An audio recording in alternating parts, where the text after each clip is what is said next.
the things I like about this shot just at the beginning there, and it's more of an aesthetic thing, but also there's a little symbolism there. If you look at the water coming out there, one side is white and the other side is dark, and I thought that you know, there's something about that image that I thought was really really striking, you know, just from a, like I said, an aesthetic point of view, but also, you know, the dark side of what's been going on here needed to be exposed. And so that's one of the reasons that we Kate Levy and I chose that as our opening shot. You also have somebody walking up the hill. Yes, yes, which was a little bit of a serendipity there. But the whole thing was serendipitous.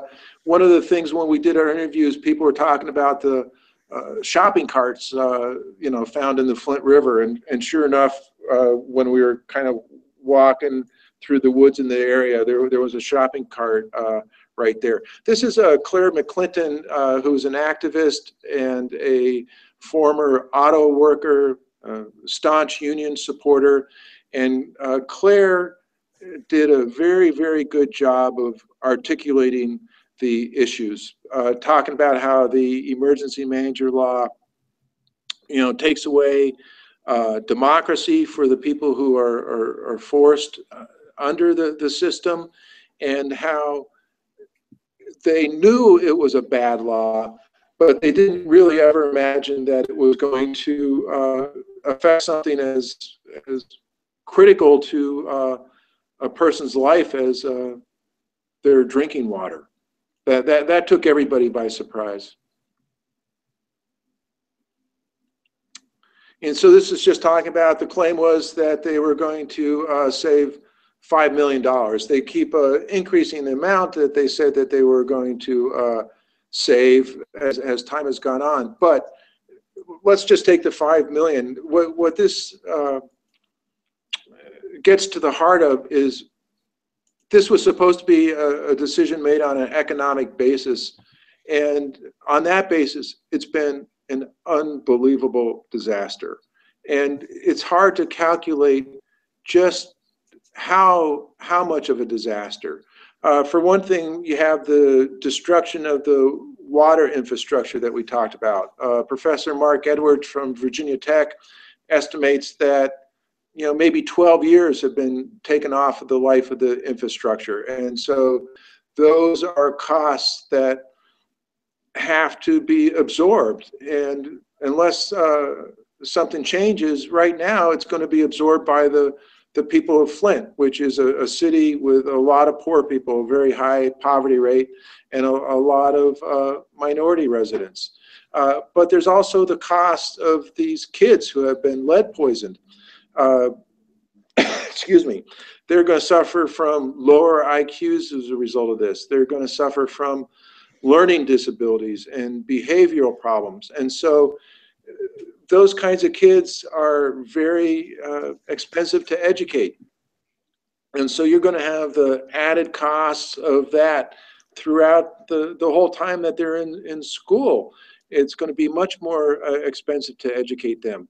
Then these kinds of kids are also the kinds of kids that end up often in the school of prison pipeline, which is what? Geez, I think the last number I saw was about $40,000 a year to, you know, house inmates in state prisons. And so there are just unbelievable costs. Just the infrastructure costs, Edwards estimates, could be as much as $100 million or more. So this has been along with the human tragedy, it's going to prove to be an incredible financial disaster as well. Let's talk about the scene behind the text. Well, this Here is, you got the mayor. Yeah, this is the mayor pushing the switch in April of 2014, going from the Detroit system to the Flint River, as it's city's only source of drinking water. And this is Melissa and her children. She was one of the leaders. She was the co-founder of a group called What Are You Fighting For? And began raising issues about the water. They really began to be validated when the problems with the TTHMs became exposed.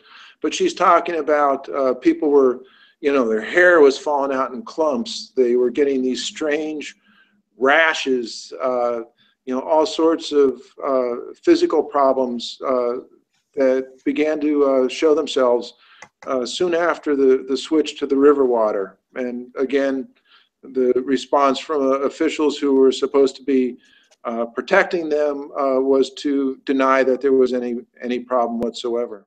One of the things she talked about when they did the switchover is like everybody just thought it was a joke. They really didn't believe that the government would force them to drink the river water. And one of the things that she talked about was like, you know, the number of shopping carts in the water. Plus, it's a, you know, Flint was the home of General Motors, a very, very industrial city, and the river suffered the consequences of that. It was really not fit as a source of water. But here's all the officials toasting the switch. The emergency manager there is holding up their water.